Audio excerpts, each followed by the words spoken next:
Hi, I'm Tim. Welcome to our channel and thanks for logging on. Today we're discussing the FP Journe Octa Automatique Reserve. You can see this 40mm automatic winding rose gold FP Journe and purchase it on our website.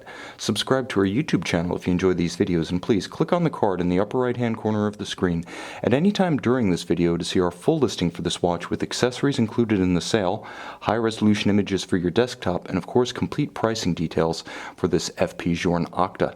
Now, released in 2001, the Octa series was FP Journe's first series of automatic watches, and in 40mm rose gold, this watch has far more wrist presence than the more common platinum variants of the same timepiece. Quite frankly, 40mm across the round of the case and 48mm from lug to lug equates to an outsized wrist presence and impact. You don't need an oversized watch to have oversized presence on your wrist. Colored gold has incredible power, and at only 10.5mm thick, this one has presence in all the right ways. Impressive stance, impressive character, but easily slides underneath a tight sleeve or dress cuff. Now, the watch does have a nice heft to it. Again, the larger of the formerly two FP Journe case sizes, 38 and 40, this one has a fair amount of gold in it. And an interesting note about that gold, prior to the opening of Boîtier and Cadronier de Genève, FP Journe actually had a Parisian manufacturer called Eleanor that he purchased himself in 2008. It eventually got folded into Cadronier and Boîtier, and you can see the French export stamps, the eagle's head, on this watch. The hallmarks include the International 750 Purity stamp, the Swiss St. Bernard with a G stamped on it because Geneva is where the assay was done. And then right here you can actually see the maker's mark of Eleanor and the twin stamps of the French eagle's head. So it has the hallmarking stamps of France and Switzerland. Interesting little piece of trivia, pre-2012 FP Journe cases, and all in gold, beautifully finished. It has sensuous and complex lugs.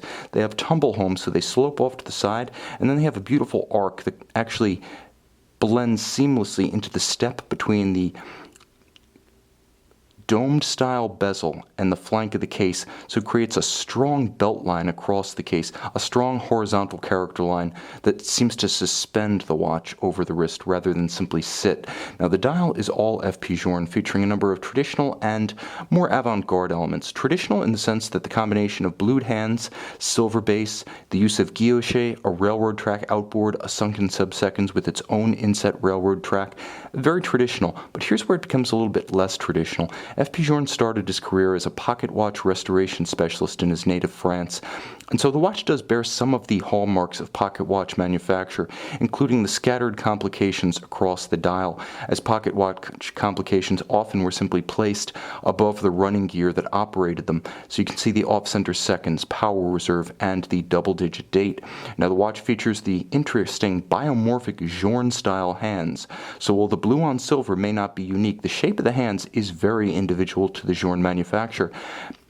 Moreover, there's a great deal of subtlety. You can see those railroad tracks. You can see the sunken sub-seconds, the sunken power reserve, the smooth step from the plane of the dial down to the flush discs of the double-digit date. Flush double-digit dates are the hallmark of quality for that particular complication. And of course, Journe features stylized Arabic numerals, but you can see how they shrink and expand in order to clear the off-centered complications, a quirk that Journe does very well. Of course, there is a barleycorn clou de Paris about the center dial for additional visual differentiation, and you'll see that it mirrors the barleycorn guilloche on the rotor on the reverse of the case.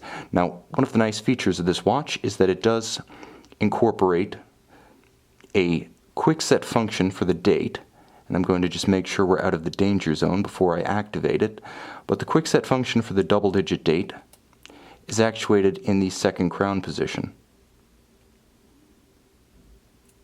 and it is exceptionally crisp and instantaneous. And yes, there is an instantaneous change at 12. It's not a slow roll. Now, moreover, the power reserve is conventional by Journe standards. You actually wind it in the first position flush to the case. Usually Journe watches wind in the second position. And the power reserve, you see, actually does tell you how much power you have in reserve. It's not one of his quirky power reserves that shows you the hours since winding. Now, on the case back, you can see the manufacturer caliber 1300.3, 37 jewels, all in 18-karat rose gold. You'll see a number of different finishing styles. Barleycorn engraving on the rotor, circular Côte de Genève across the bridges, and a tight and even perlage on the base plate beneath the balance. It is a free-sprung balance of immense inertia. It's 10.10, I believe, milligrams per centimeter squared, which is considered to be exceptionally large. And with a traditional 21,600 vibration per hour beat rate, the watch manages to parlay its immense mainspring into 5 days of power reserve at that rather reserved beat rate. Now, the watch has unidirectional winding via a very efficient unlubricated ceramic rotor bearing setup, so technology is present, but it's nicely hidden. It's unobtrusive. And Journe cleverly opens up, you can see the gap between the bridges and the balance, so you can more easily see the train carrying the power from the mainspring to the balance itself, and of course capped in the Geneva fashion.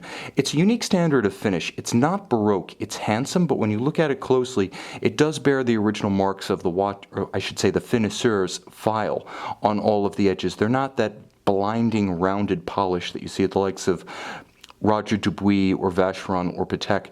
They're more of a vintage style, back when finish was designed to be workmanlike, handsome, and yes, would still bear some of the marks of original fabrication. That's the character of Journe's finish. It's beautiful, but it's also deliberately handmade and designed to look so. You can see this handsome, versatile, and yes, outsized personality on our website.